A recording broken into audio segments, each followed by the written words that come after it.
베트의 사찰에서는 각 사원마다 환생한 툴가 주지직을 맡도록 돼 있다. 주지님의 행사를 주관하기 위해서 대중 앞에 나타날 때는 가사장삼을 여법하게 수한다. 머리에 쓴 모자를 보면 그 스님의 품계를 알 수 있다. 그 뒤로 사원의 살림을 맡은 은주 스님이나 강주 등 여러 수임을 맡은 스님들이 차례대로 줄을 지어 제를 질 곳으로 들어오고 행사를 마치면 역시 같은 순서로 주지 스님을 모시고 퇴장하게 된다.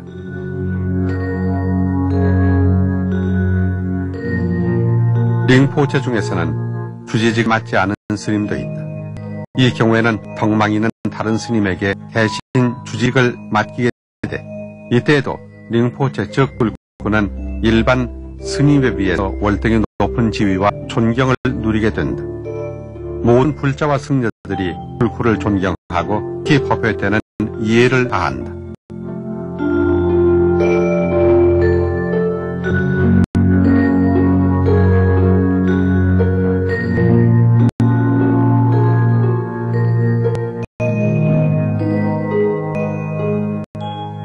주지 스님이 도착하기 전에 일반 스님으로부터 각 승가작 학장 그리고 주지가 아닌 불구에 이르기까지 모두 다 예불 장소에 나와 있어 한다.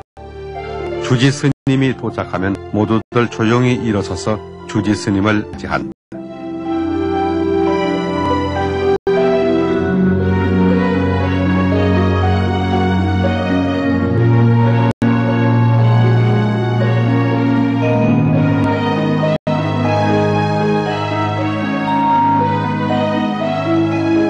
식이 시작되면 주지 스님이 제일 높은 자리에 대중을 마주하고 자리한다. 그 바로 아래에 주지 스님을 마주보고 앉은 스님들은 경전을 읽거나 의식 집전의 책임을 맡은 스님들이다. 그 아래에 다시 링포체들이 순서대로 자리를 잡는다. 그 뒤가 소임 승려나 강주, 각 분과의 스님들의 자리가 된다.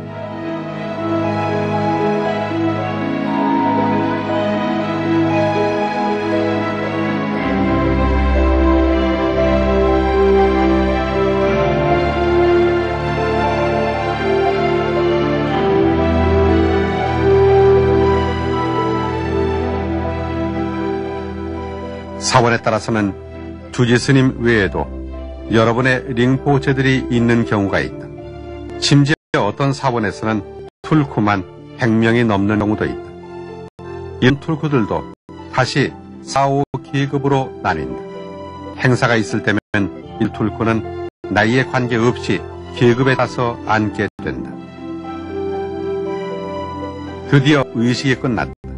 그렇지만 아직 아무도 자리를 떠서는 안 된다. 주지스님이 완전히 퇴장할 때까지 모두 그 자리에서 주지스님을 환송해야 한다.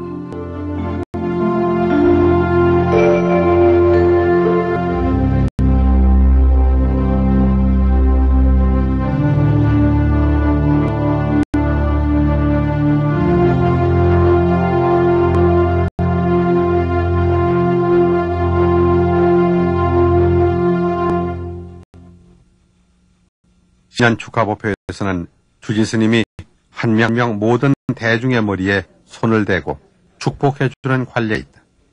이것은 1년 중 아주 중요한 의식이다.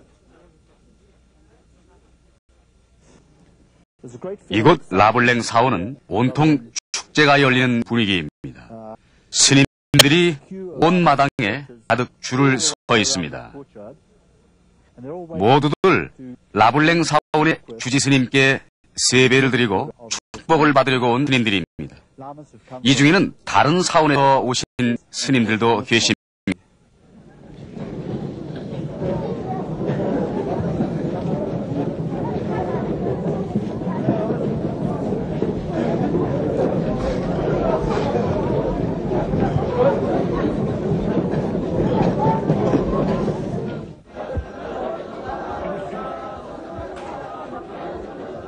물란모라는 신년맞이 대법회 때 하는 예배에도 엄격한 법칙이 정해져 있다.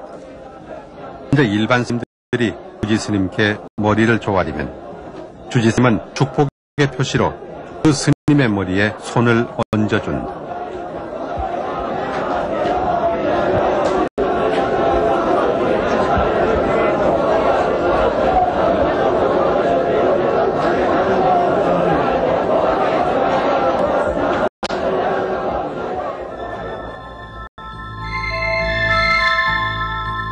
일반 스님과 툴쿠의 거쳐도 차이가 난다.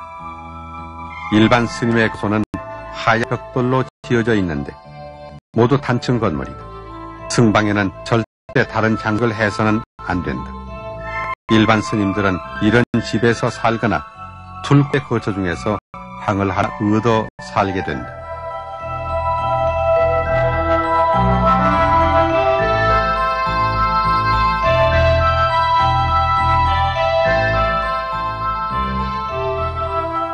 툴쿠들이 사는 집을 티베트 말로는 낭퀴인이라고 하는데 이 집은 궁전처럼 여러 가지 장식을 할 수 있고 몇몇 시자 스님들을 데리고 살 수 있다. 이때 시자를 몇 명이나 데리고 다닐 수 있는지 그리고 방을 몇 개까지 만들 수 있는지는 그의 품기에 따라 결정된다.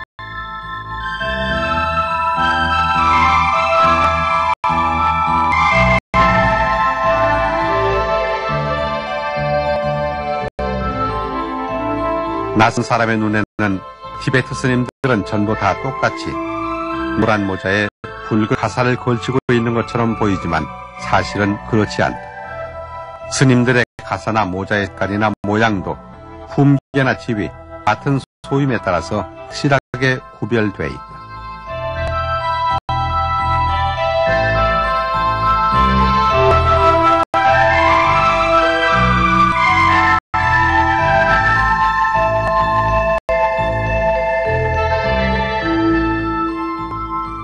법당을 주파는 방식도 역시 차이가 있다.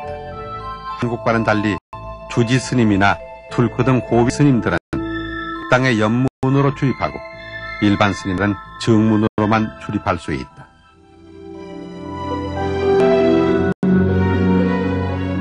스님들 사이의 인사법도 계급에 따라서 다르다. 일반 대중 스님들끼리 서로 만나면 그냥 눈인사로 지나치는 것이 보통이지만 상대가 아주 이름 높은 스님이라면 나름대로의 예법을 갖추어야 한다. 링포체이거나 주지 스님 정도의 지위에 이르는 스님이라면 옆으로 물러서서 그가 지나갈 때까지 고개를 숙인다.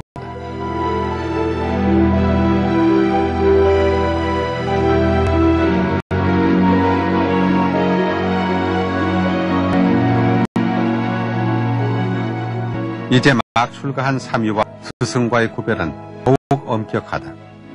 제자가 스승 앞에서 공부를 하려면 먼저 방에 들어서기 전에 신을 벗고 고개를 숙여 절을 해야 한다.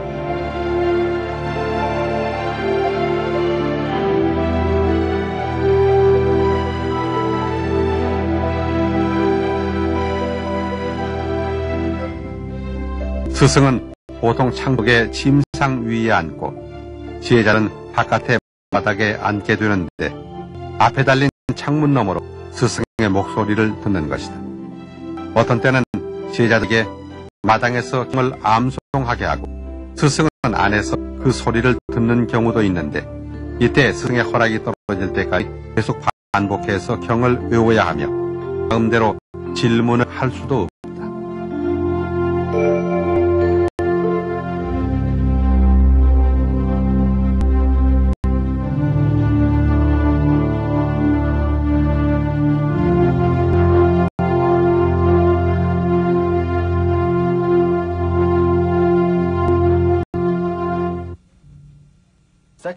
불상이 있는 불단 위나 스님들이 공부를 하는 방당, 그리고 여러 의식에는 제각기 법구가 있기 마련입니다.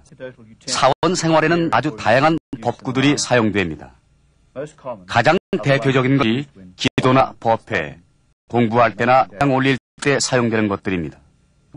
그런데 이들 법구 중에는 일상적인 제를 올릴 때 쓰이는 것인가 하면은 여러 스님들이 모두 다 모일 때나 밀교의식을 행할 때 등 특별한 경우에만 사용하는 것도 있습니다. 법구의 재질이나 모양은 아주 다양합니다. 그렇지만 공통점이 있다면 불교적인 행사에 어떤 기능을 함과 동시에 그 사원익한 분파를 드러내고 있다는 것입니다. 그래서 신자들은 이들 법구를 더욱 거룩하게 여깁니다. 법구 중에는 몇 가지 악기도 있습니다. 불교에서는 여러 가지 목적으로 음악을 이용합니다. 불교 음악에는 기악과 성악이 다 들어 있습니다.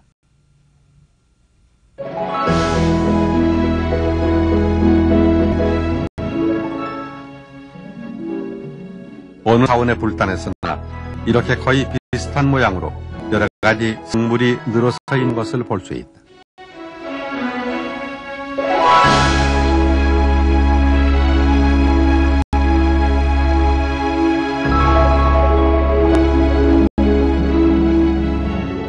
불단 위에는 보통 7가지 공약물을 놓는데 그 순서도 엄격하게 정해져 있다.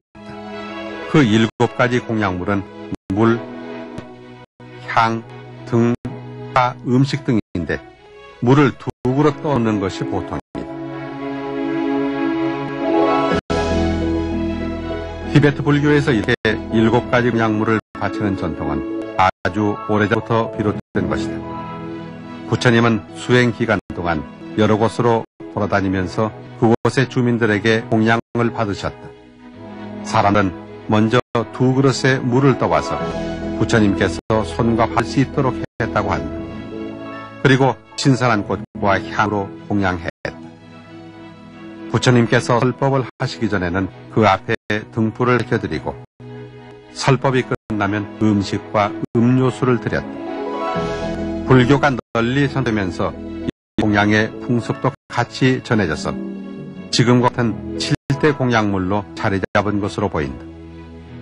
불교에 쓰이는 공양 그릇들은 대부분 공으로 만들었고 은이나 금으로 위에 문양을 새긴 것이 많다.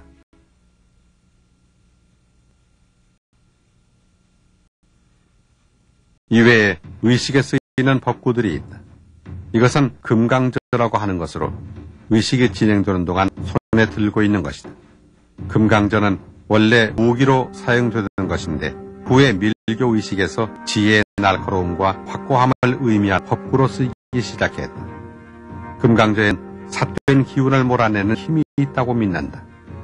금강저에도 여러 종류가 있는데 끝이 3개로 갈라진 3고 금강저에서부터 9개로 갈라진 9고 금강저도 있다.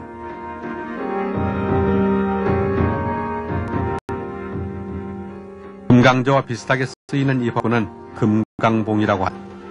금강봉의 손잡이 위에는 머리에 해골을 쓴 관세음보살의 모습이 조각되어 있다. 여기에는 번뇌를 몰아낸다는 주술적 의미가 있다.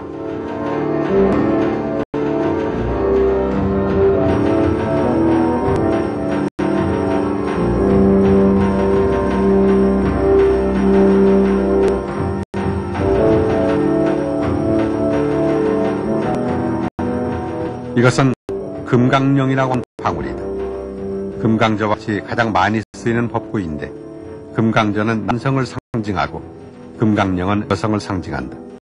이 두 법구가 같이 쓰이는 것은 바로 음과 양의 합을 뜻한다. 티베트의 법구 중에서 가장 특이한 것은 죽은 사람의 뼈로 만드는 것들이다. 이것은 티베트의 창주사원에 있는 사람의 해골로 만들어진 그릇이다. 사람의 해골로 그릇을 만들어 의식에 사용한다.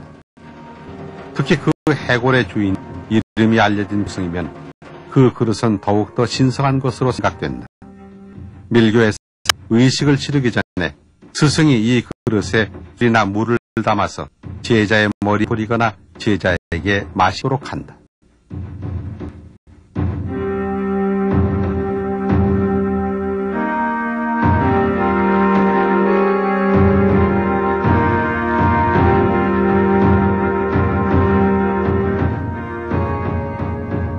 이 법구는 불교적 우주가 중심이 되는 수미산을 상징한다. 이것은 보통 청동함에다 곡식이나 돌멩이, 고개, 진주 등을 넣고 나선형으로 5층의 탑을 만든다. 이들 법은 제각기 행복 공양 기원을 상징한다.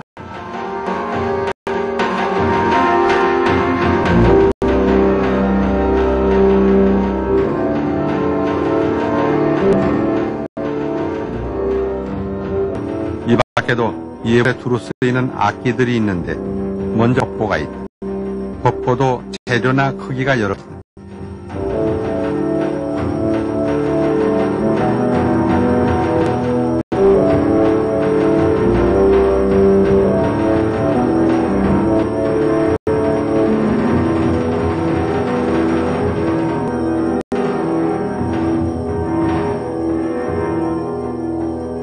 여러 가지 나팔도 있는데 티베트만 볼 수 있는 대형 나팔도 있다. 이러한 나팔 중에는 사람의 뼈로 만든 것도 있다.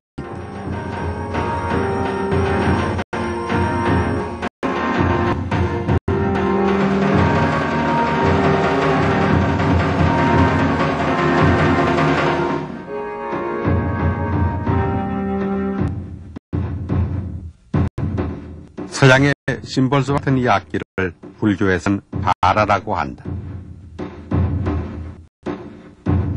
이것은 화수를 담는 그릇으로 여러 의지에서 두루 쓰인다.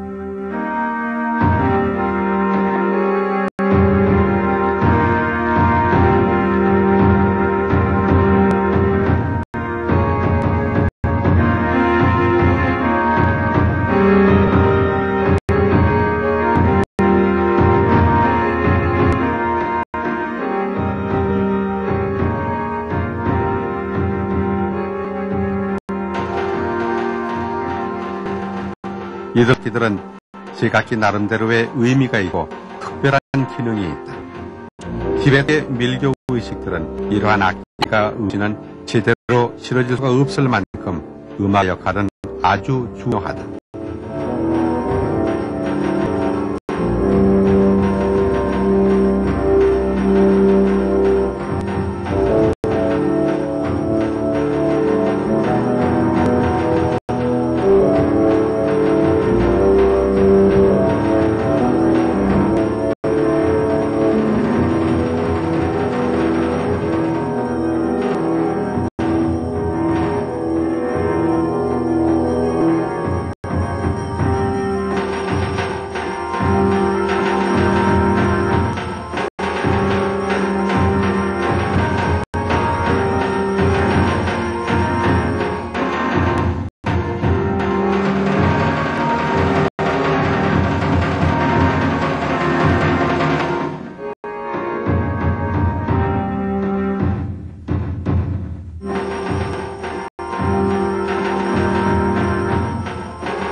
티베트의 승려들은 밀교의식을 행할 때 호관을 쓴다. 이 관은 5부분으로 나뉘며 하나하나에 천의 모습이 새겨져 있는데 이것은 5가지 지혜를 뜻한다.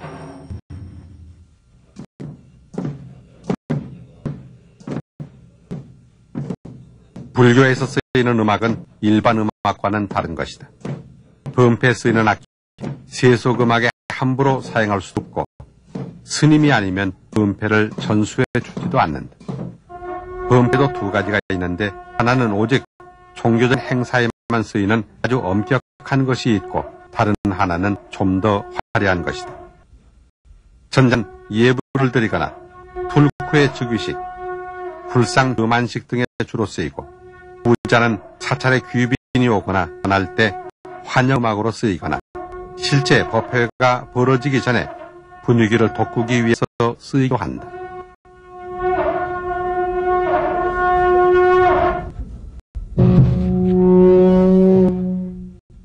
스님들로 이루어진 법회 악단이다. 티베트의 불교 음악에서 제일 큰 역할을 하는 악기는 역시 나팔과 바라다. 이 나팔과 바라의 소리는 불교의 진리를 강하게 한 힘이 있다고 믿는다.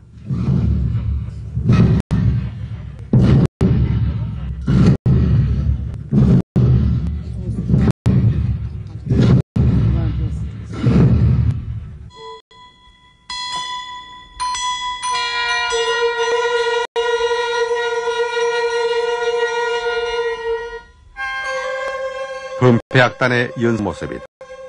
여기에는 여러 가지 총과 화, 나팔, 피리, 대금이 쓰인다.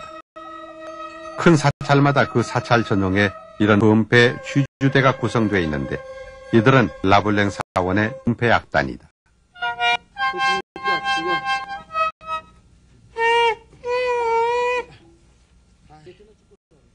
악단에 대해서 좀 말씀해 주시죠. 지금 무슨 연습을 하시는 겁니까? 저는 이세께서 만드신 범패 악단의 일원입니다. 우리는 모두 20명으로 구성되어 있으며 티베트의 전통 범패를 연합니다. 대금과 피리, 생황, 그리고 바라 같은 타주를 이룹니다.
독특한 모양과 소리를 자랑하는 이런 악기들의 소리는 어디에서 들으나 티베트의 높은 고산지대를 연하게 하는 마력이 있다.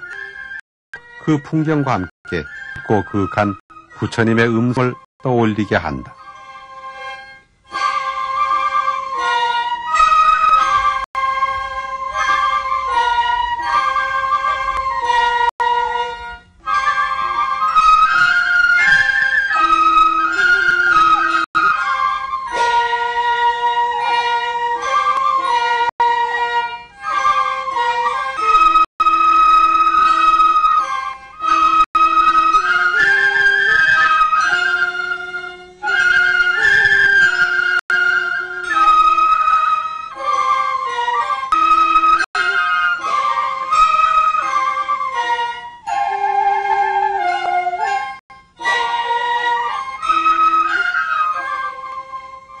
티베트의 불교 음악은 종교의 한 부분인 동시에 극이 한 예술 세계로서 많은 사람의 상을 받고 있다.